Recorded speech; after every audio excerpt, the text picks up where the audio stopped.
আরো একবার আমন্ত্রণ, আপনারা দেখছেন নিউজ 24 দেশের সংবাদ। আর নির্বাচনী আমেজের কথা জানাচ্ছিলাম পুরো খবর জুড়েই। আজকে নারায়ণগঞ্জের সোনারগাঁয়ে প্রথমবারের মতো সমাবেশে আসছেন তারেক রহমান। লক্ষাধিক জমায়েতের প্রস্তুতি সেখানে চলছে।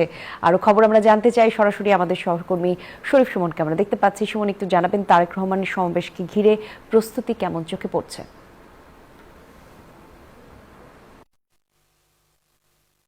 নারায়ণগঞ্জের সোনারগাঁয়ে আজকে প্রথমবারের মতো কিন্তু তারেক রহমান এই সমাবেশের মতো আসতে যাচ্ছে।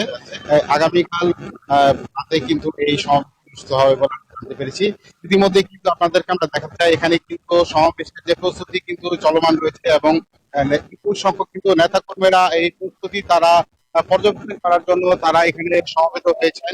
তারা আমাদের জানিয়েছে এই তারেক রহমানের সমাবেশের তারা প্রস্তুতি এবং লক্ষাধিক লোকের জমাতের জন্য কিন্তু ইতিমধ্যেই স্টেজ এবং বিভিন্ন ধরনের আয়োজন ইতিমধ্যে চলছে এবং তারা জানিয়েছেন যে তারেক রহমানের এই সোনারগাঁয়ের আগমনকে তারা স্মরণীয় করে রাখার জন্য এখানে সর্বাত্মক তারা প্রস্তুতি রয়েছেন এবং এখানে কিন্তু প্রশাসনের যারা কর্মকর্তা তারাও পরিদর্শন করেছেন এখানে কোনো ধরনের যাতে কোনো ধরনের বিশৃঙ্খলা না ঘটে এবং কোনো অপ্রীতিকর ঘটনা না ঘটে এর জন্য কিন্তু আইন শৃঙ্খলা বাহিনীর তৎপর রয়েছে। এখানে নারায়ণগঞ্জ আসনে যিনি বিএনপি মনোনীত প্রার্থী রয়েছেন তিনি এখানে এই আসলে আজকে এই এখানে তারা এখানে এই সব করবেন।